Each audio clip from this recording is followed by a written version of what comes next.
Salmo 67. Salmo 67. Nós vamos ler este precioso salmo da palavra de Deus. Fim de semana de feriado e que bom que você veio nessa noite para adorar o Senhor conosco e ouvir o Espírito Santo falar ao seu coração por meio das Escrituras. Assim diz a palavra do Senhor. Ao mestre de canto, para instrumentos de cordas, salmo, cântico.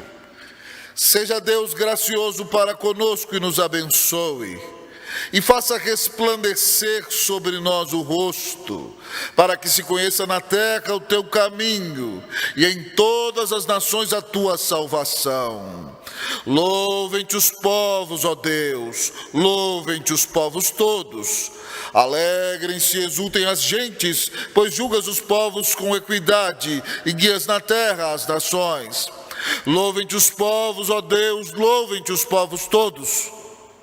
A terra deu o seu fruto, e Deus, o nosso Deus, nos abençoa. Todos comigo, 7.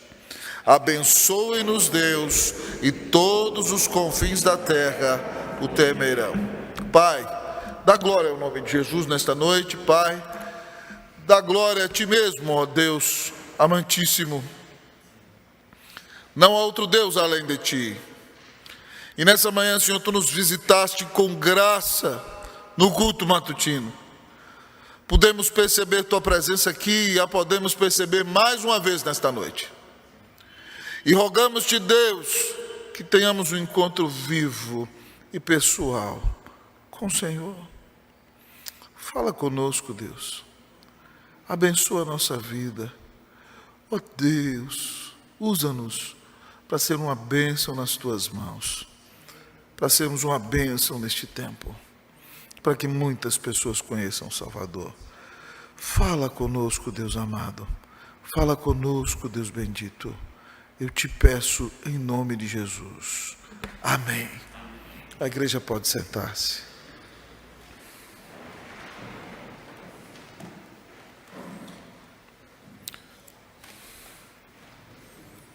Pronto, amém. Queridos irmãos e irmãs, hoje de manhã nós tivemos a alegria de ouvir o reverendo Gilson Park pregar a palavra para nós. Ele é um dos principais pastores da igreja presbiteriana Sarang, em Seul, na Coreia do Sul. No final de 2015 eu tive o privilégio de visitar aquela igreja. E foi impactante quando nós chegamos em Seul, numa sexta-feira, depois de termos viajado 27 horas, o voo dele foi demorado, né? O dele foi 29 horas, o nosso foi 27 horas. E nós levantamos de madrugadinha para tomar café no subsolo do nosso hotel. Havia um Outback, nós tomamos o café da manhã lá, saímos e entramos debaixo do metrô e caminhamos uma estação. E qual não foi a nossa surpresa quando subimos 2 lances de escada, e os lances de escada davam dentro da igreja presbiteriana Sarang. Sarang significa amor em coreano, a igreja presbiteriana do amor. Nós chegamos ali naquele sábado, havia 3.000 pessoas orando de manhã. Crianças, jovens, adolescentes, adultos, anciãos, anciãs, uma reunião cheia de alegria. No domingo nós fomos ao culto daquela igreja, e em 4 cultos o pastor batizou 2.500 pessoas. E nós ficamos impactados, uma liturgia parecida com a nossa, talvez uma mistura da nossa liturgia da manhã e da noite, com cânticos, mas também com corais. O pastor Silas e a Sandra ficariam maravilhados, porque numa das galerias havia um coral com 250 vozes e orquestra, e cada culto tinha um coral com 250 vozes e orquestra, algo impactante. Um dos momentos mais impactantes do culto foi quando eles cantaram em coreano, obviamente, mas tocou o nosso coração. Conto esta história cantando assim: Cristo na cruz foi morto por mim. Conto esta história cantando assim: Cristo na cruz foi morto por mim.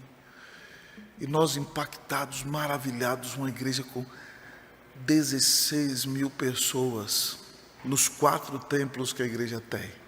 E isso acontecia 4 vezes por domingo. E nós dizíamos: Deus, o Senhor faz aqui, o Senhor pode fazer no Brasil também. E é por isso que nós nunca devemos desprezar o dia dos humildes começos. Sabem por quê? Porque o primeiro missionário que entrou na Coreia, entrou pela China e entrou pelo Rio. E havia a conversa de que aqueles estrangeiros entrariam ali para invadir a Coreia. E os coreanos esperaram os missionários com metralhadoras na beira do rio. E quando o missionário ia com a sua embarcação cheia de Bíblia, eles metralhavam o missionário. E o missionário descia e entregava a Bíblia na mão deles. E eles mataram o missionário. Assim o Evangelho entrou na Coreia. Hoje você vê grandes igrejas. Hoje eles estão abençoando o mundo. Mas houve um dia de humildes começos. O mesmo Deus que atua lá é o mesmo Deus que atua aqui. E eu voltei de lá dizendo: Senhor, faz de nossas igrejas igrejas abençoadas para a honra e para a glória do nome de Jesus. Esse texto que lemos, irmãos, é um salmo maravilhoso. É um salmo missionário e um salmo internacional. E para mim ele é um retrato que pinta para nós um quadro que nos chama a ser uma igreja abençoada.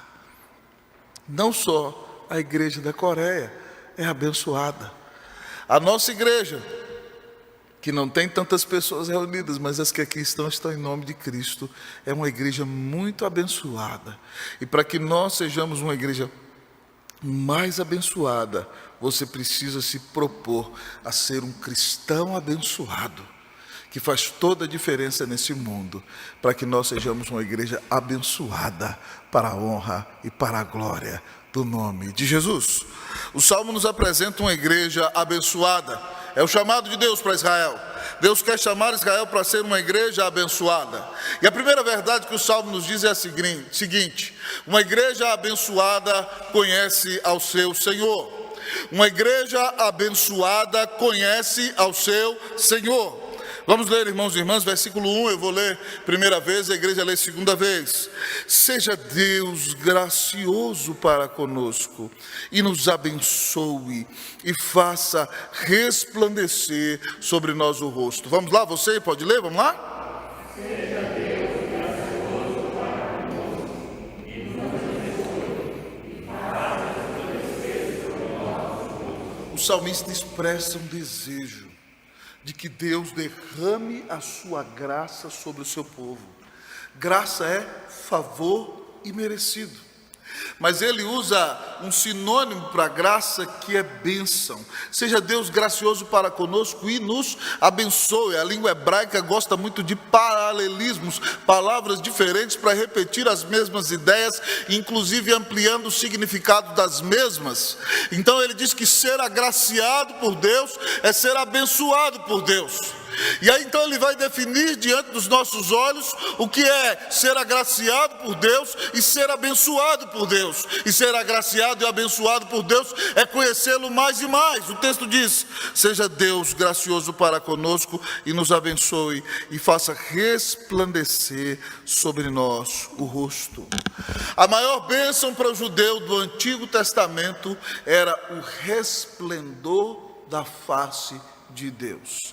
Era o fato de que Deus deixasse brilhar o seu rosto diante do seu povo.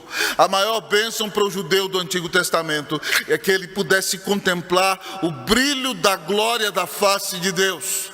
É que ele pudesse conhecer ao próprio Deus. Se não, se lembre comigo da bênção de Arão. O que Arão fazia? Levantava suas mãos depois do culto e dizia ao povo: que o Senhor te abençoe e te guarde. E agora eu já estou abençoando você, tá? Que o Senhor faça resplandecer o seu rosto sobre ti e de ti tenha misericórdia. Que o Senhor levante sobre ti o seu rosto e te dê a paz. A maior bênção para o povo de Deus é contemplar a glória da face de Deus. É ter a presença de Deus manifesta em seu meio. E para nós, Deus se tornou homem sem deixar de ser Deus em Jesus, quando João diz em 1,14 que o Verbo se fez carne e habitou entre nós, cheio de graça e de verdade. E vimos a sua glória, glória como do unigênito do Pai. Mas talvez você me diga: peraí, reverendo, os apóstolos viram Jesus, eu não vi Jesus. Mas você foi regenerado pelo Espírito dele. E com os olhos da fé, você já contemplou a glória de Deus, porque crê em Cristo Jesus e tem o Evangelho maravilhoso, que trouxe salvação para o seu coração, que te dá livre acesso à presença de Deus, e que te permite ter comunhão com Deus Pai, com Deus Filho e com Deus Espírito Santo. A maior bênção que nós podemos ter, irmãos, é conhecer a Deus. E a palavra usada no hebraico para conhecer é ter um relacionamento íntimo e pessoal com Deus. Você já parou para pensar que você sai da sua casa, vem à igreja, adora a Deus, canta para o Senhor, derrama a sua alma, e de repente o pastor abre o texto e fala uma mensagem para o seu coração, de acordo com o que você necessita ouvir, sem que o pastor saiba o que passa na sua mente ou na sua alma? Isso é graça de Deus. É por isso que a maior bênção que nós temos é conhecer o nosso Deus. E é por isso que nós deveríamos invocá-lo durante todos os dias da nossa vida. O Senhor Jesus, quando esteve aqui, exemplificou isso muito bem. Pastor Parque pregou hoje em Marcos 1,35, que conta que quando Jesus estava no auge do ministério em Cafarnaum, curando, pregando, num grande avivamento, num grande frenesi, ele levantava de madrugada para orar, porque Deus era a sua prioridade. Nós precisamos, irmãos, invocar a presença do nosso Deus. Nós não podemos ser meramente religiosos que vêm à igreja no domingo e durante a semana esquecem do seu Deus. Você vem à igreja no domingo, canta para Deus, adora a Deus, mas você não ora durante a semana. Você não lê as Escrituras. Você não tem comunhão íntima com o Senhor. Você não é um cristão cheio do Espírito Santo. Como é que nós vamos viver a vida cristã se nós não conhecemos a Deus? Como é que nós vamos ser uma bênção no nosso relacionamento conjugal se nós não invocamos a Deus? Como é que nós vamos ser uma bênção na vida dos nossos filhos se nós não temos comunhão íntima com o nosso Pai Celestial? Como é que nós vamos falar de Jesus se nós não nos relacionamos pessoalmente com Jesus? O salmista está dizendo que a maior bênção que nós podemos ter é conhecer o nosso Deus, é ter um relacionamento vivo e pessoal com Ele. Você não pode ser, querido, meramente um religioso. Você não pode ser alguém que é presbiteriano somente porque é filho de presbiterianos. Você tem que crer em Jesus como seu Salvador e ter um relacionamento íntimo e pessoal com Ele. Jesus, quando define vida eterna, Ele diz em João 17,3: e esta é a vida eterna, que te conheçam a Ti, o único Deus verdadeiro, e a Jesus Cristo, Teu Filho, a quem enviaste. Conhecer é ter um relacionamento íntimo. Se nós queremos ser uma bênção, nós precisamos buscar o Senhor. Eu quero lhe perguntar: você tem um tempo pessoal para o Senhor todos os dias da sua vida? Ah, pastor, mas toda a vida é vivida diante da face de Deus. Isso é uma característica dos reformados, é verdade. Mas toda a vida é vivida diante da face de Deus, mas nós precisamos de ter um momento de comunhão com o nosso Deus. É assim que funciona. Toda a vida é culto, mas você separa uma vez por semana para vir ao culto. No casamento, quando você tem esposa, você vive o dia inteiro com a sua esposa. Mas há momentos de intimidade que são só do marido e da esposa. E assim também é com o Senhor. Nós vivemos todo o tempo com o Senhor. Você tem algum momento de intimidade com o Senhor? Hoje o Senhor está nos chamando a sermos cristãos abençoados que conhecem o seu Senhor.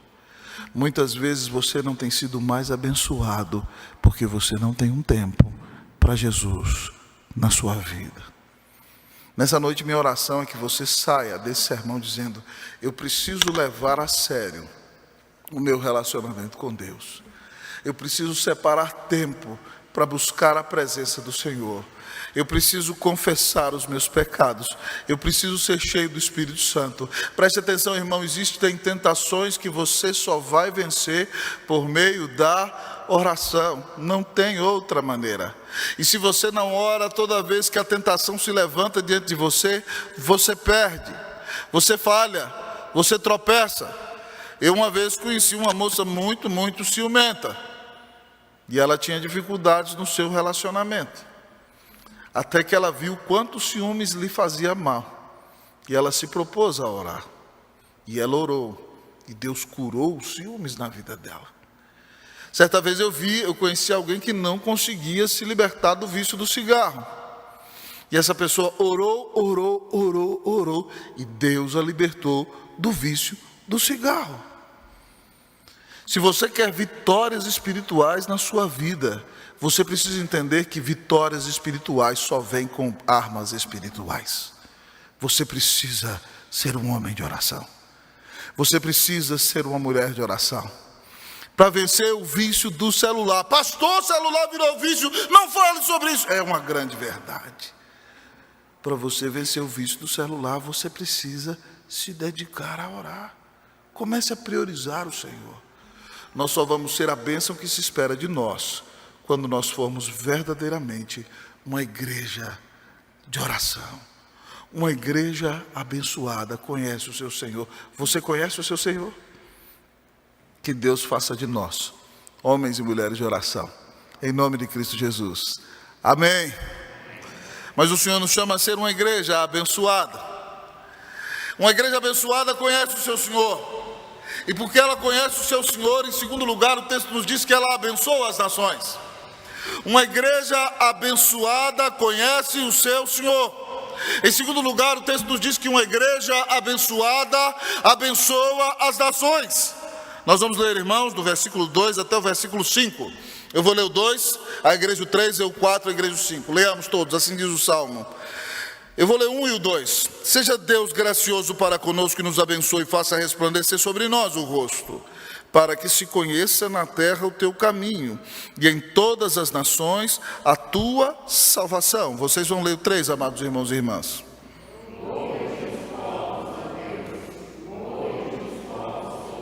Alegrem-se e exultem as gentes, pois julgas os povos com equidade e guias na terra as nações. Vocês, o próximo versículo, irmãos e irmãs.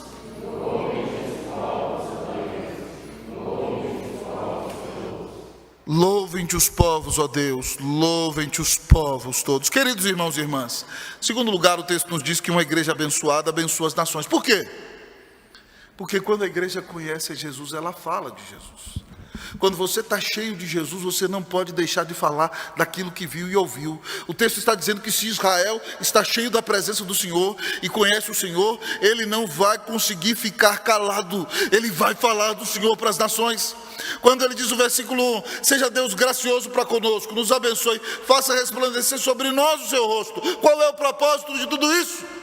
Abençoar as nações. Diz o versículo 2, para que se conheça na terra o teu caminho e em todas as nações a tua salvação. Quando você conhece a Deus, você não pode deixar de falar de Deus. É por isso que uma das maiores estratégias para que a igreja se torne uma igreja evangelística é que ela fortaleça a sua reunião de oração. Porque quando a igreja está cheia do Espírito Santo, ela vai falar de Jesus.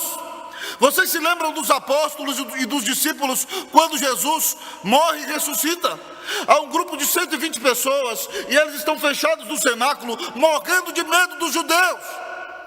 Até que eles perseveram em oração, e a Bíblia diz que veio um estrondo, pá! Um som de um vento impetuoso. impetuoso, e aparece sobre a cabeça de cada um deles línguas como que de fogo, e o Espírito Santo enche a vida deles, e eles então começam a proclamar em mais de 19 idiomas as grandezas de Deus e a salvação que há somente em Jesus.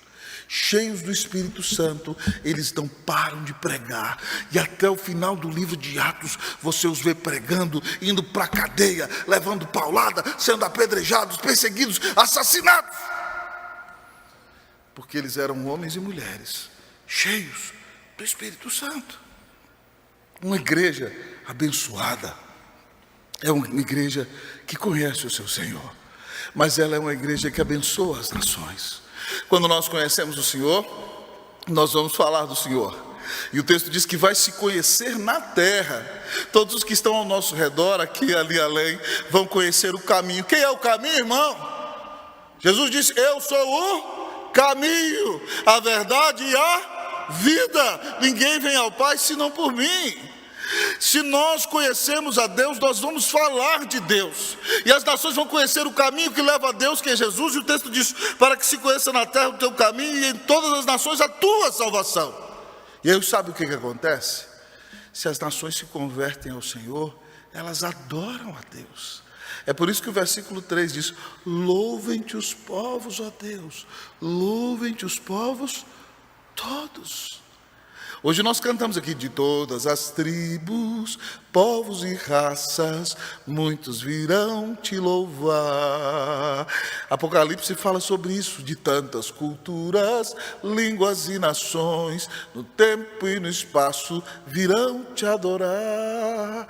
Porque eles adoram a Deus? Porque eles foram salvos pelo Senhor.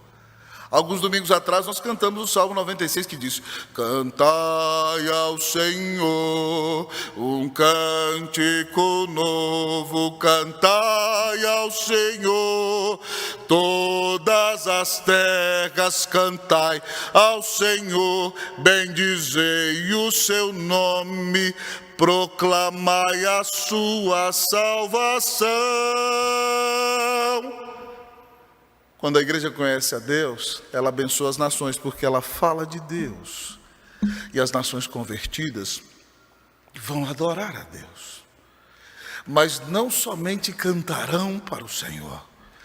O texto repete: louvem-te os povos, ó Deus, louvem-te os povos todos. Mas elas se submeterão ao governo do Senhor.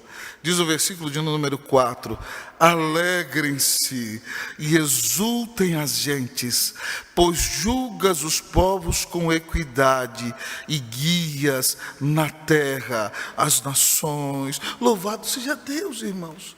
O texto diz que as nações, quando elas crescem em Cristo Jesus, elas iam se alegrar.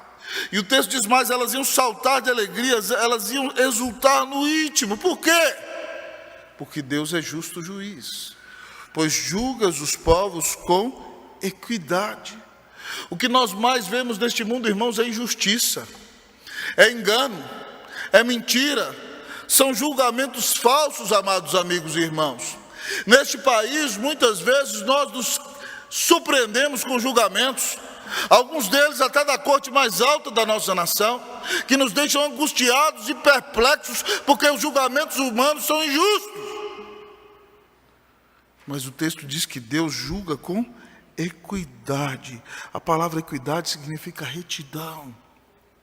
Deus julga de maneira reta, com justa justiça. Mas eles podem se alegrar em Deus, não só porque Ele é justo juiz, mas porque Ele é pastor. O texto diz: e guias na terra as nações. A ideia deste guia é aquele que conduz por pastos verdejantes.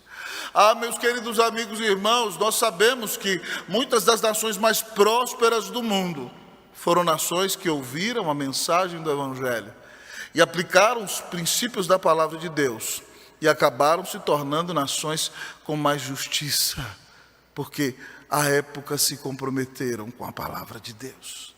Eu me lembro, amados irmãos e irmãs, de uma ovelha muito querida, natural de El Salvador, que me contou, foi minha ovelha no Chile, morou nos Estados Unidos muito tempo, que ela visitou Genebra com o pai dela.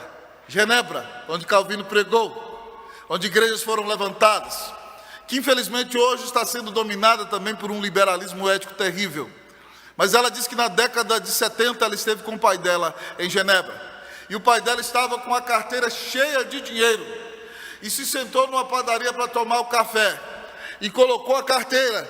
E esqueceu a carteira. E quando ele tinha caminhado 4 quadras, ele se lembrou que esqueceu a carteira. Ele voltou na padaria. Sabe o que aconteceu? A carteira ainda estava lá, num lugar em que o povo foi formado com os ensinos do Evangelho. Ninguém pegou a carteira, porque não era dinheiro seu. Tudo porque aquele povo foi treinado ouvindo a palavra de Deus. Quando nós conhecemos a Deus, irmãos, nós pregamos o Evangelho. E o Evangelho entra no coração das pessoas, entra na alma das pessoas, entra na casa das pessoas, entra no trabalho das pessoas, vai com as pessoas na rua e transforma a índole delas desde o âmago, desde o íntimo, muda o caráter, muda a atitude, muda o testemunho. E as nações são abençoadas para a honra e para a glória do nome do Senhor. É por isso que o texto diz que quando Deus é justo juiz e Ele é o pastor que nos conduz, as nações vão se alegrar, vão saltar de alegria. Quando eu vi esse versículo, eu me lembrei de Sofonias 3,17, que diz assim, eu acho maravilhoso esse versículo. O Senhor teu Deus está no meio de ti, poderoso para salvar-te. Ele se deleitará em ti com alegria, renovar-te-á no seu amor, regozijar-se-á em ti com júbilo. Quando eu era jovem na igreja, quem é mais experiente da minha época vai se lembrar de um cântico que era uma paráfrase desse versículo. Ele diz assim,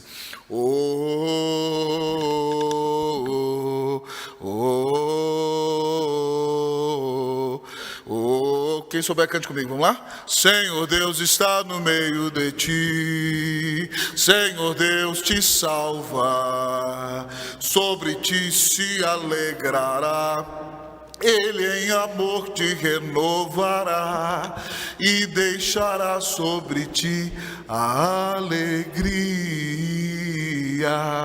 a alegria, a alegria. A alegria deixará.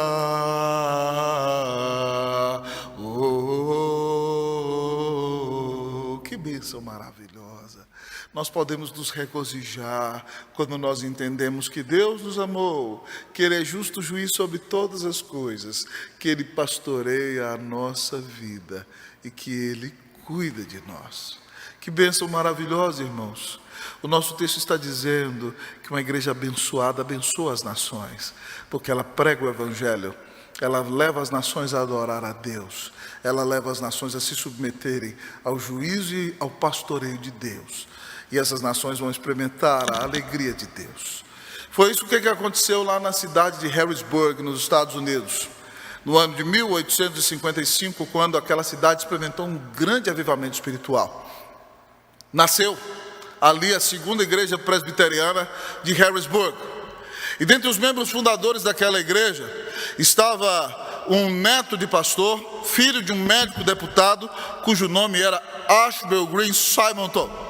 Aquele jovem, fruto de um avivamento espiritual, de um momento em que o Espírito Santo visitou a igreja e quebrantou os corações, junto com seus amigos resolveram participar da plantação da segunda igreja presbiteriana de Harrisburg, na Pensilvânia. Mas não bastou o coração dele inflamado, fez com que ele fosse estudar no seminário de Princeton. E ali, ouvindo um sermão, no seu primeiro ano de seminário, ele ouviu o reverendo Charles Hodge, um dos maiores teólogos da história da igreja, pregando que nós deveríamos alcançar as nações com o Evangelho. E ele foi tocado, entendeu que deveria dedicar a sua vida para a obra missionária. Pensou que se dedicaria à Colômbia, mas no ano de 1858, Simonton se candidata pela Junta de Missões da Igreja Presbiteriana dos Estados Unidos da América a vir para o Brasil. E então, no dia 12 de agosto de 1859, o navio dele aporta no porto da Baía de Guanabara, e com 8 anos deste país plantou uma igreja, organizou um seminário, organizou um presbitério, ordenou o primeiro pastor evangélico desta nação, criou um grande periódico evangélico, querido amigos e irmãos, e influenciou a nossa nação e preparou as sementes da igreja presbiteriana do Brasil. Tudo porque a igreja experimentou um avivamento e conheceu mais a Deus. É por isso que nós oramos tanto por avivamento, para que você saia de si mesmo, para que você comece a pregar o evangelho, para que você seja uma bênção, para que Deus use a sua vida para marcar esse tempo, para fazer a diferença, para abençoar o mundo inteiro, para a honra e para a glória do nome de Jesus.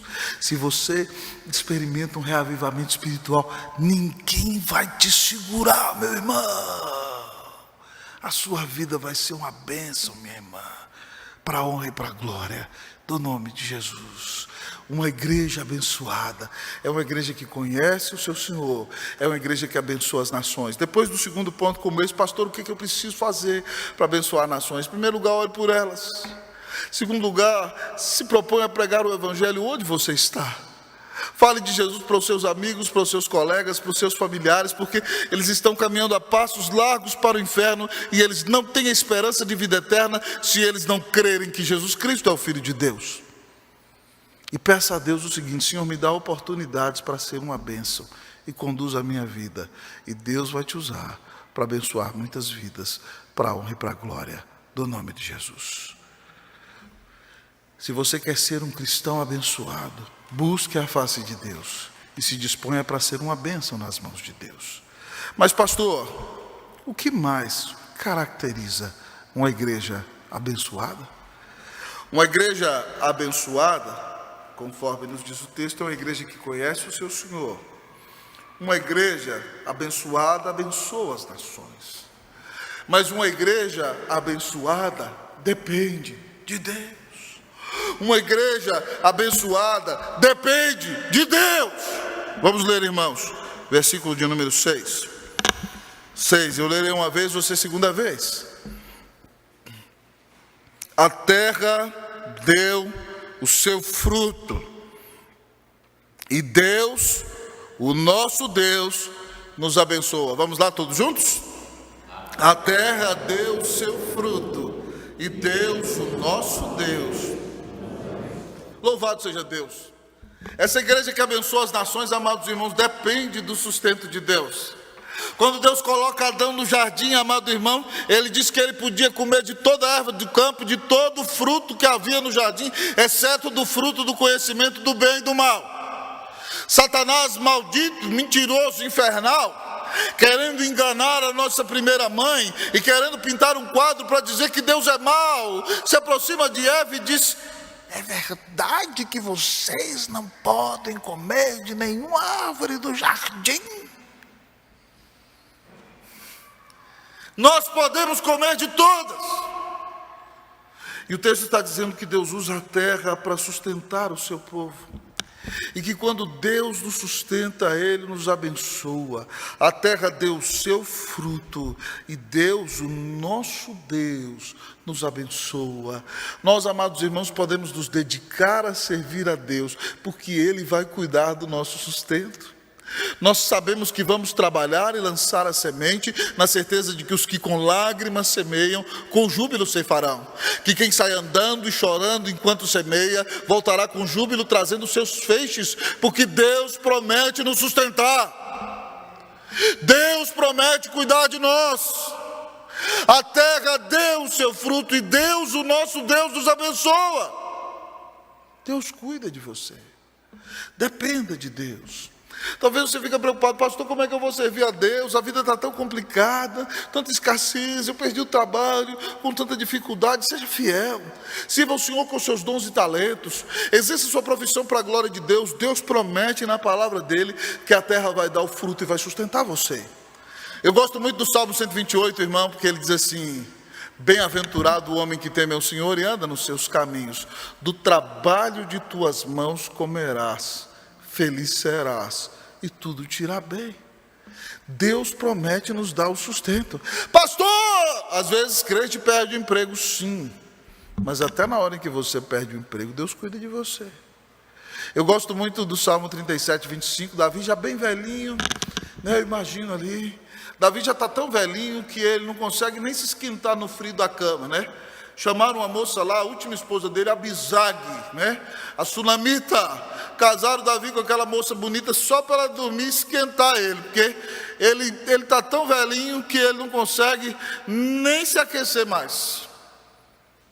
Mas ele velhinho escreve assim, ó: fui jovem e agora sou velho, mas eu nunca vi o justo desamparado, nem a sua descendência a mendigar o pão. Deus cuida de você. Deus cuida de mim. Deus cuida de nós. Se nós queremos ser uma igreja abençoada, nós temos que depender do Senhor. Nós não dependemos da capacidade humana, nós não dependemos meramente do nosso talento, nós não dependemos de eloquência, nós dependemos do Deus que sustenta a igreja. Deus cuida de nós. Meus irmãos, o ano passado, talvez quem chegou esse ano na igreja não viveu o que nós vivemos. Mas no ano passado, no início da pandemia, a nossa igreja passou por um tempo de grande luta. Com dor na alma, uma comissão nomeada pelo conselho teve que fazer contingências nos salários de todos nós que servimos a igreja, pastores, músicos, e quase atingiu os nossos missionários. Um tempo de muito sofrimento. Não deu um ano, a igreja comprou esse estacionamento aí da frente. Teve gente que falou para mim: ué, pastor, não estou entendendo nada, o ano passado a igreja estava cortando o salário. Eu falei: irmão, a terra deu o seu fruto, e Deus, o nosso Deus, nos abençoa. Há momentos de privação, há momentos de angústia, mas Deus sustenta a sua igreja, Deus levanta a sua obra. Graças a Deus o conselho pôde regularizar o salário de todas as pessoas que trabalham na igreja. Louvado seja o nome do Senhor. E a igreja continua avançando para a glória de Deus. Então, eu me lembro de uma frase do grande missionário Hudson Taylor, que levou o evangelho à China. Ele dizia ao interior da China: quando a obra de Deus é feita do jeito de Deus, ela não fica sem o sustento de Deus. Quando a obra de Deus é feita do jeito de Deus, ela não fica sem a bênção de Deus. Quando o crente vive para a glória de Deus, ele passa prova, passa aperto, passa dificuldade. Mas o Senhor não vai deixar de sustentar você, meu irmão. O Senhor não vai deixar de cuidar de você, minha irmã. Dependa do seu Deus. Ah, pastor, se eu servir na obra, o que eu vou fazer? Deus vai cuidar de você. Se Ele já deu o Filho dele para morrer na cruz para te salvar, Ele vai cuidar de você. Se você for chamado na salinha do seu emprego e alguém disser para você: nós precisamos cortar gastos, você foi demitido, não perca o chão. Não se desespere. Deus já deu Jesus na cruz para te salvar. Você acha que Ele vai deixar de cuidar de você? Quando isso acontecer, fala assim: agora eu vou ver o milagre. Porque tem hora que Deus nos leva para a zona do milagre. Nós gostamos de viver na zona do conforto, calmo, sereno e tranquilo, né?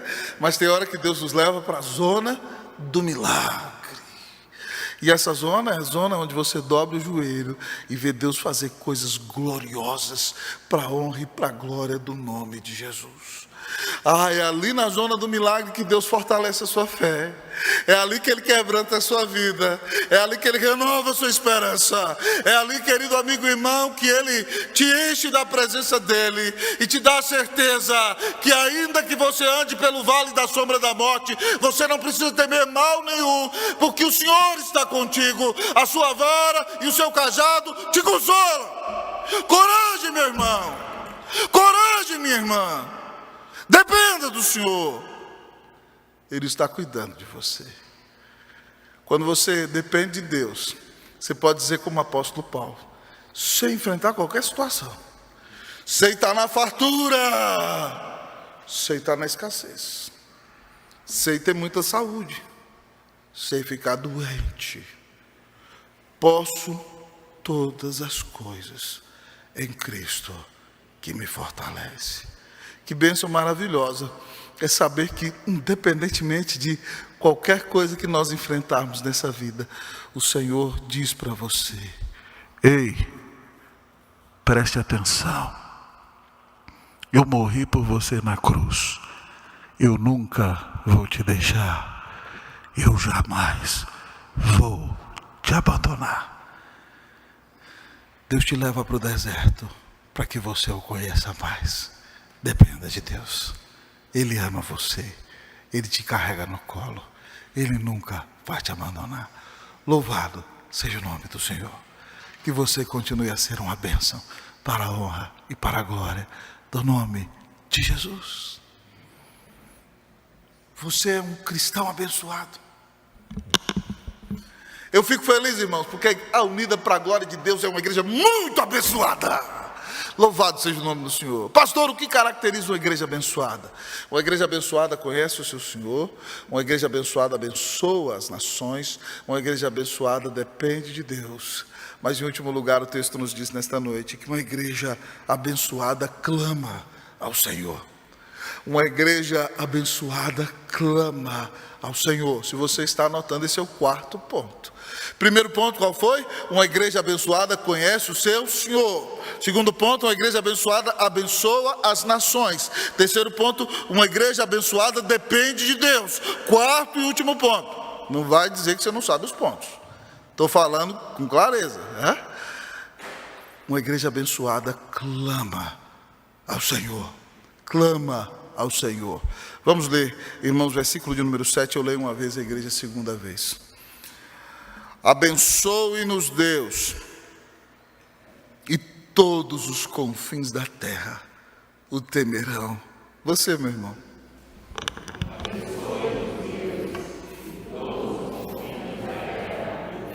Vamos ler todos juntos, vamos lá, o mesmo versículo, vamos lá? Abençoe-nos Deus, porque todos os confins da terra.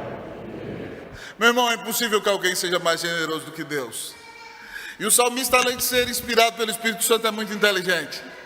Porque ele está dizendo: Senhor, se o Senhor nos abençoar, todo mundo vai ser abençoado. Se a bênção cair aqui, Senhor, não vai ficar só para mim. Eu não vou reter só para o meu cantinho, só para a minha famíliazinha, não. Se o Senhor me abençoar aqui, essa bênção vai rebotar, vai multiplicar exponencialmente. O salmista, quando ora conhecendo o coração generoso de Deus. Ele diz: abençoe-nos Deus, e se o Senhor nos abençoar, o mundo inteiro vai ser abençoado. Se o Senhor nos abençoar, nós não vamos poder deixar de falar do Senhor. E aí o Senhor vai nos usar e o mundo inteiro vai se converter ao Senhor. Então o nome do Senhor vai ser mais glorificado. Louvado seja Deus. Irmãos, a palavra de Deus diz que Deus gosta de usar as coisas loucas deste mundo para envergonhar as sábias. E eu geralmente quando oro, eu oro assim, falo: Senhor, nos usa, Senhor. Sabe por quê? Porque a coisa mais louca desse mundo é o Senhor usar gente como nós.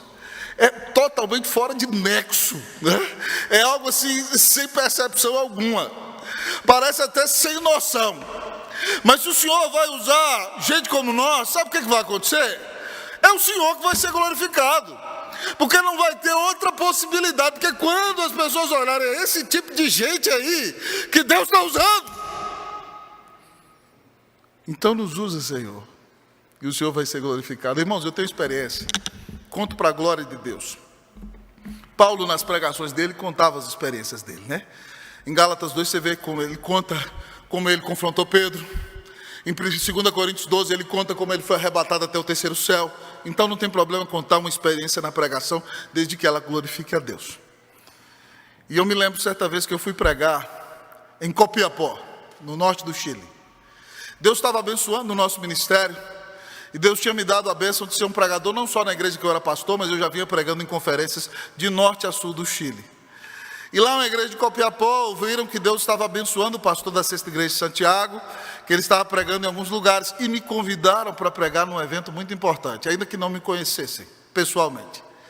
Igreja de Copiapó, igreja bonita, antiga como a nossa, não tinha uma galeria como essa, tinha lá no fundo, mas uma igreja bem bonita, antiga, mais ou menos parecida com a Unida, e eles convidaram o intendente da terceira região, que é equivalente ao governador do estado daquela região do Chile, e me chamaram para pregar. E junto comigo foi o reverendo Manuel Hernández, que era o pastor da primeira de Santiago à época, hoje ele é pastor da quarta. E Manuel é um amigo querido, era professor da Universidade do Chile, e Manuel era conhecido ali. E quando nós descemos no aeroporto, fomos para a igreja, a irmã que era anfitriã daquele evento, recebeu meu amigo, eu e Manuel juntos, nós dois de terno, e ela: Senhor reverendo Manuel Hernández, que privilégio tê-lo entre nós. Vocês estão entendendo isso, então? Posso tocar, não posso? Posso tocar? Um honor recibir-lhe al distinto pastor da primeira igreja presbiteriana de Santiago de Chile. Eu falei: uau, que recepção. E aí ela olhou para mim: e tu, quem eres?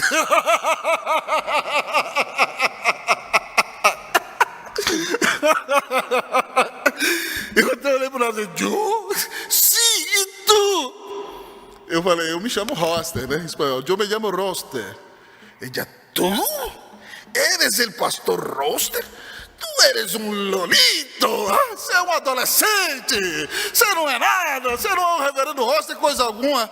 Eu falei: a minha identidade diz que eu chamo Roster. Eu me senti pior do que o lixo, irmãos. À noite, nós pregamos a palavra. E é tão maravilhoso quando isso acontece. Porque quando o pregador é tido como nada, Cristo é tudo. E o Senhor tomou conta da igreja. Todos chorando, quebrantados. Deus usou poderosamente aquele sermão. Quando eu saí lá fora, ela virou para mim assim: estimado reverendo, que privilégio tê-lo entre nós. Eu falei: agora eu sou reverendo, né? Agora eu sou reverendo. A Deus seja dada toda a glória, irmãos.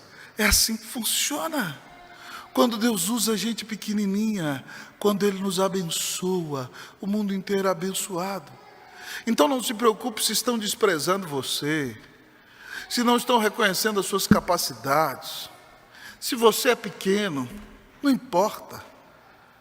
Diga assim: Senhor, me abençoa, porque se o Senhor me abençoar, o mundo inteiro vai ser abençoado. Se Deus abençoar a minha vida, não só a minha casa, não só essa igreja, não só essa cidade, não só a denominação na qual eu sirvo, mas o mundo inteiro vai ser abençoado. Que Deus faça de nós homens e mulheres de oração, meus irmãos e minhas irmãs. Que nós dobremos os nossos joelhos, digamos: Senhor, me abençoa. Como Jacó, quando lutou com o Senhor aquela noite, o Senhor era mais forte do que ele e se deixou vencer. Ele perguntou o nome do Senhor e o Senhor não quis revelar o seu nome, mas ele agarrou-se na veste do Senhor e disse: Senhor, eu não vou deixar o Senhor ir enquanto o Senhor não me abençoar. E o Senhor o abençoou e diz: eu vou mudar seu nome. Você vai deixar de chamar safado enganador e vai se chamar Israel, príncipe de Deus, porque você lutou com Deus e com os homens e prevaleceu. Lute em oração. Há bênçãos que você só vai receber depois de lutar em oração.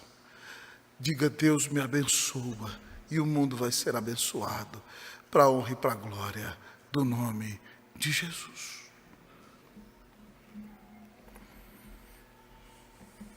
Sua vida é uma bênção. Hoje o pastor Parque começou o seu sermão de manhã dizendo que Jesus, no final da sua vida, disse: está consumado. Ele cumpriu tudo o que tinha que cumprir. E ele contou o testemunho de que ele teve um aneurisma com 37 anos de idade e pensou que ia morrer. E ali ele se perguntou se tudo estava consumado na vida dele. Se você tombasse hoje, se você morresse hoje, você diria para Jesus: Senhor, eu cumpri toda a minha missão? Eu terminei tudo aquilo que eu tinha que fazer?